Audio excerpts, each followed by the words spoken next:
okay, well, you're positive for COVID. And like, as soon as she said that, like my heart just like sunk. The nurse is looking at me, she's like, it's gonna be okay. Keep in mind, they're in like hazmat suits. Like, they went from just having like the cute little like mask on to everyone's fine to, no joke, like giant marshmallows walking around me, like hazmat suits type status. The floodgates open, water's everywhere, people are running around panicked. So many questions, like, does this mean that I can't hold the baby like when he's born? Does this mean that we'll be separated? Does this mean he's automatically gonna have COVID? Like, did I just kill my baby? Like, I'm telling you, like, these are the thoughts that are going through your head when you're in such like an anxiety-filled situation to begin with. Hi guys, welcome back to my channel. If it's your first time here, welcome. My name is Alyssa. I am a 24-year-old first-time mom. My son Reese just turned 2 months old, and I thought I'd go ahead today and just kind of open up and share what my birth experience was. I didn't really have a positive labor and delivery. Obviously, the outcome was positive when I was healthy and my son was healthy, but I definitely don't look back on my labor and delivery with any sort of fond memory. And so I kind of want to just put this out there to maybe give somebody else some comfort if they didn't have a positive experience, and finding out that I was COVID positive while in labor just added to it, so it was a cherry on top. And so let's just get right into it. Reese was born on a Sunday night and I started having contractions Saturday night. So around 5 p.m. Saturday night, I started to feel a little bit of cramps, very similar to like a period cramp, and I'm assuming these are Braxton Hicks because I had never had them during my pregnancy. It was my first child. I didn't really know what to expect, and so I'm just not thinking much of it. And then I kind of waited, probably like 3 or 4 hours. We're pushing towards like 9, 10 o'clock at this point, and they're becoming a little bit more intense, nothing super crazy, but they're becoming more frequent. And so I had a contraction timer on my phone, and so I was like, let me just start timing these.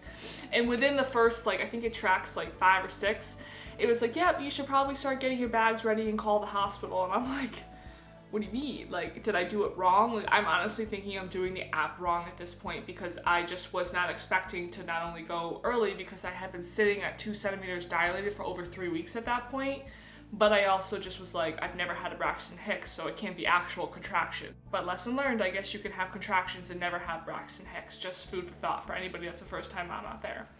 And so I was like, let me just take a shower, calm down, maybe I'm doing the app wrong, and I'll see. So I take my shower.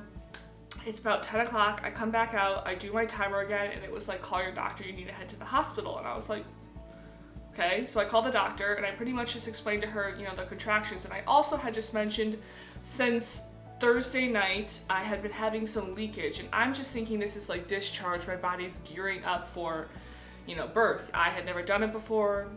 Anybody that's pregnant, or you plan to become pregnant, you discharge a lot during your pregnancy. It's just one of those things that I feel like happens.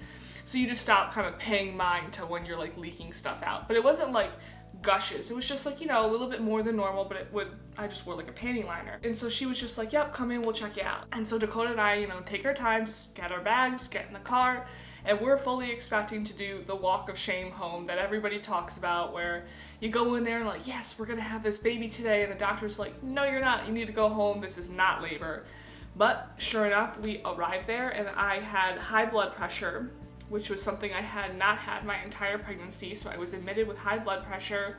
I was 4, almost 5 centimeters dilated, and they did like a test swab. It was like a pea stick. I don't know how to describe it. It was like paper, and they just kind of like touched like my underwear that had a little bit of wetness on it, and if it turned blue, it was amniotic fluid, and it was blue. So my water was like partially leaking. And so they're like, yep, you're admitted, you're not going home tonight. And I'm just like looking at Dakota like, this is crazy. Like, there's just no way. Because we just, both of us, weren't expecting it to happen so soon, I guess.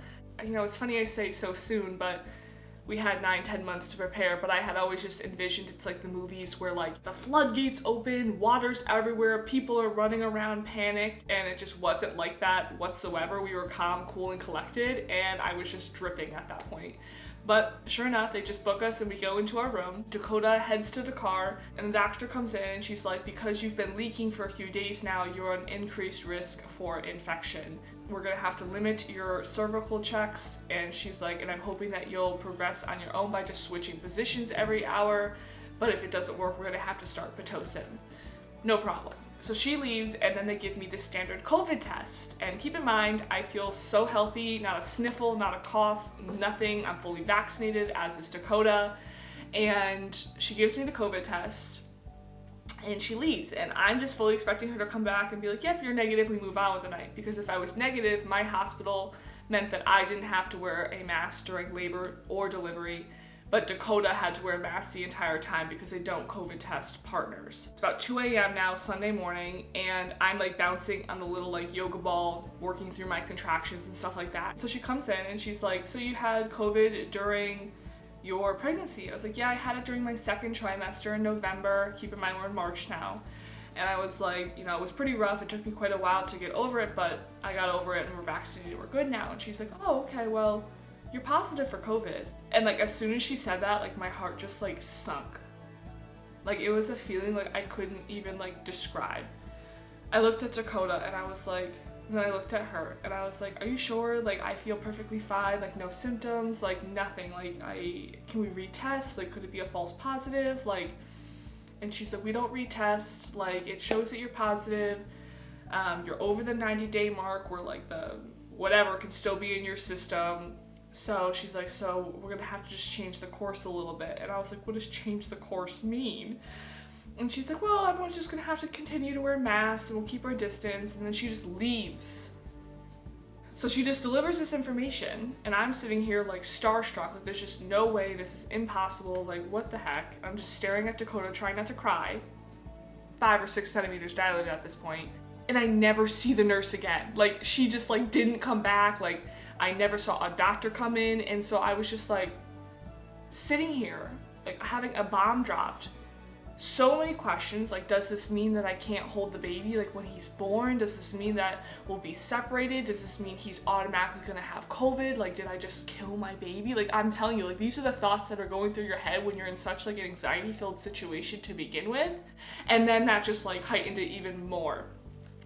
So she tells me this, and then no joke, maybe 10 minutes later, as I'm like sitting here like welling up and about to start crying, the anesthesiologist walks in with a different nurse, and he's like, all right, time to get your epidural. And like keep in mind, like first time mom here, you're already, whether you admit it or not, slightly nervous about the epidural just because it's a new experience. You don't know what to expect. And so I've now had this bombshell dropped on me. My blood pressure now is through the roof. And so now they're like concerned about that. I've got the cuff on me and they're like squeezing my arm purple because I guess it has to get above whatever blood pressure it's at. And so then he's like, yeah, like let's do your epidural now. And so I'm sitting here like literally shaking because I'm so stressed out, so anxiety ridden, like don't know what to do. The nurse is looking at me, she's like, it's gonna be okay. Keep in mind, they're in like hazmat suits. Like they went from just having like the cute little like mask on to everyone's fine to no joke like giant marshmallows walking around me, like hazmat suits type status. And I'm over here just like so like you're already nervous. I've never been in a hospital before because I've never broken anything, and these people are like giant marshmallows walking around making you feel like you have the Black Plague. And so he does my epidural and it goes fine, and then he does my epidural, they lay you back down to kind of like disperse your medicine or whatever.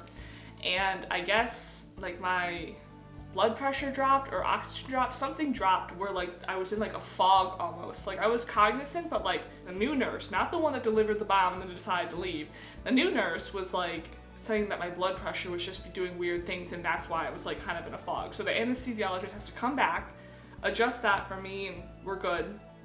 And then they keep switching me into different positions. Keep in mind, they look like hazmat people the entire time. I now have my epidural right around, 6 centimeters dilated. They're switching me every hour on the hour into different positions with like a peanut ball and stuff like that. And so the next morning rolls around and the doctor comes back. This is the first time I've seen the doctor since she originally checked me. Nobody has came back to like explain what the protocol is or how we're gonna deal with the COVID situation.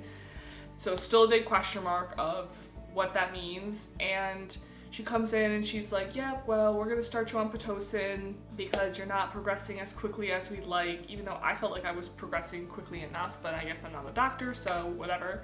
So they give me Pitocin and, the fluids and everything like that, and an hour or two later, at like 10 a.m., they take like a hook and they just completely like break my water and like water starts spilling out. Feels like you're peeing yourself, but like a lot. And then I was dilated at that point to right around an hour later or an hour or two later at like 11 o'clock. I was at like a 9.5, 10.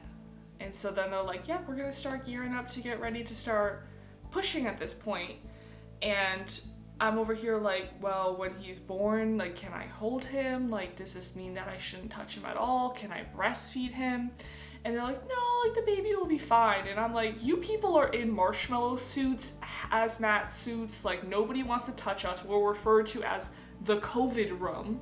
Not room 9, not Hansen, like, nothing like that. Like, when they call over, they're like, yeah, I'm in the COVID room. And I'm just like, do I not warrant a room number? Like, is that really what we've stooped to, just the COVID room? But basically, you know, it's quite ironic that like, yeah, the baby will be fine, like, don't worry about it, just wash your hands before you touch him. And I was like, why don't you guys just wash your hands before you touch me? Of course I'm not saying any of this, but I'm thinking this, like, my poor son is like, has no vaccines, he's just fresh into the world, you know, like, he's just not vaccinated from COVID, he has my antibodies, but like, you want me to believe that he'll be just perfectly fine, but you people are in hazmat suits. Like, it's hard to kind of just rationalize in your head when you're in that moment. And so, pretty much at that point, around 12 o'clock, we are full on starting to push, and I'm continuously telling them, like, I don't think the epidural is working properly because obviously I'm in more pain, but it felt more like a stabbing pain as opposed to like a pressure pain. They're like, you're gonna feel a lot of pressure, eventually it's gonna feel like you need to poop. And I'm just telling them, I'm like, no, it feels like someone's like stabbing my lower back and stabbing my vagina. Like, it doesn't feel like the epidural is like working properly anymore. And they're like, no, it's fine. And so we're pushing, and like, I'm in so much pain and I'm so uncomfortable at this point that like, I'm crying. Like, I think I cried for like from 12 to 5 o'clock. Like, I was crying for like 5 hours straight, like crazy. Like, I just was so uncomfortable, so stressed out, like, just wasn't a calm experience whatsoever. I had originally given my birth plan, you know, where I didn't want a lot of people in the room, and I didn't want to have, you know, students and things like that, to the first nurse that just dropped the bomb on the COVID and then just left. And I never saw it again, and there were students popping in and out, and it just was like not what I wanted.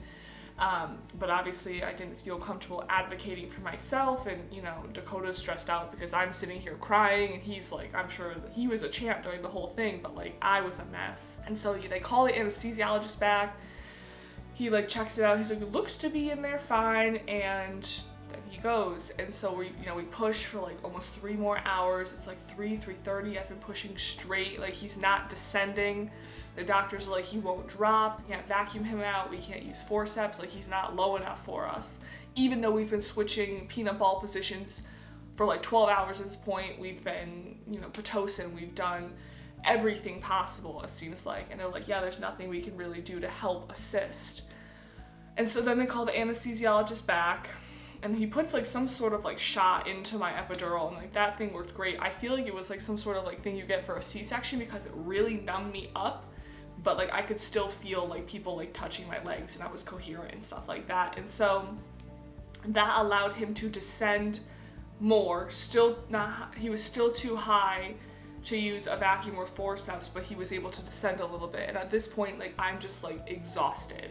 I've been pushing for like 4.5 hours at this point. I've been up since, you know, 8 a.m. Saturday morning, and we're now at 4 p.m. Sunday night.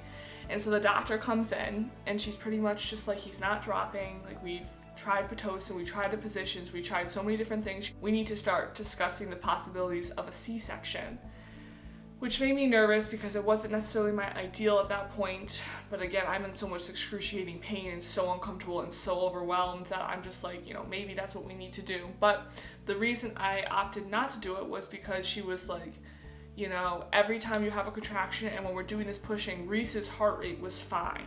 Like, his wasn't dipping or anything like that. I think if his was starting to dip or anything like that, then it's kind of more like, we're gonna make an executive decision for you. But they kind of left it up to me because his heart rate was doing okay. And so I was like, I don't think I want one right now. We just keep on pushing. And so we push for like another hour, hour and a half. And so it's like 5 p.m. There's 2 doctors in the room now at this point. There's 2 doctors like down there ready to catch the baby. And there's 4 nurses. And I think usually there's like 1 nurse and 1 doctor and then like they call in like an extra nurse to help out like when the baby's ready to deliver, but like the room is just like packed full of people, and I'm just like going in and out of consciousness. It feels like, you know, Dakota, we talk about afterwards, and he was like telling me about, you know, conversations I was having with people while doing it, and I just have zero recollection of it. I feel like time passed in such a blur where like I would wake up and I'd be in a completely different position. I would wake up and just like time would have just escaped from me. I think it was like my body's reaction to being so stressed out that it didn't know how to deal with it, but I was like blacking in and out. Like I don't recall half of the pushing or half of the conversations or half of the people that were in the room with me. Like yeah, it was quite scary when I thought about it afterwards, because it's like you can't really advocate for yourself, and Dakota's trying to advocate for me, but I'm not like coherently talking with him and stuff like that. So that was quite the experience in itself. And so then I would say between like 5 and 5:30, REECE'S finally descended enough where we can try and push him out, and his head is like getting stuck, and I am begging and pleading to the doctor to get him out. Please, I feel like I'm going to die begging and pleading thing. Like it was a pain like I've never experienced in my life, ever. And I wish it upon nobody. It was the most excruciating pain I've ever felt in my entire life. I'm saying, please get him out. Oh my God, please get him out. Just cut me, please get him. I'm saying anything at this point because I just can't breathe. I can't think. I can't function. My body is just like in overdrive at this point. And so he finally comes out. So painful. We find out that REECE'S head was in the 90th percentile. And he weighed just an ounce short of 9 pounds. So he falls into like the category of whatever the weight is of like a big baby. And I didn't know that when you have a child, you then have to push out the placenta. I always thought like, you know, you push out the baby and then the placenta kind of travels with it. But no. I push him out and I'm expecting some like instant relief, like, ah, finally. And so he's on my stomach and the doctor's like, okay, time to push out the placenta. And I'm like, push out the what? What do you mean push? I thought that was supposed to glide out with him. He's attached to it. And no, you have to like physically push it out. And so you're pushing it out, and I tore a 2nd-degree tear. I'm just like laying there and trying to like pat REECE, and he's crying and everyone's touching me, and I'm just like feel like I'm still gonna die at this point. Like I'm just like not coherent almost. And so he's like stitching me up, and I'm telling him like, I can feel you stitching that. He's like, no, it's just pressure. It's like, no, like I feel you like stabbing me with the needle. And so he puts like a shot or something down there. And I just was in so much pain post-delivery too. Like it was just the most excruciating pain. Everybody's in their marshmallow suits around me. Nobody wants to touch me. And like I'm wearing my mask and sweating and crying. And you know, it's unfortunate that I was so uncomfortable and that it was such a intense labor and delivery, because I feel guilty. It's like, did I relish that moment that I had with REECE when he was first born? Because of course I was, you know, I love you and patting him and things like that. But I think when your body is in such like a fight or flight, anxiety-filled mode, that you can't fully invest yourself. And so it was kind of just shitty if you think about it. But they end up doing his COVID test 24 hours later, and he ends up being negative, thank the Lord. And he was healthy and he was fine, and I ended up being okay too. But I didn't enjoy my labor and delivery, and I was quite shocked to find out that I had COVID during it, and I felt like I was not really in control of my labor and delivery. I felt that I was looking to avoid Pitocin. Obviously was looking to avoid COVID. I was looking to avoid having a lot of people in the room.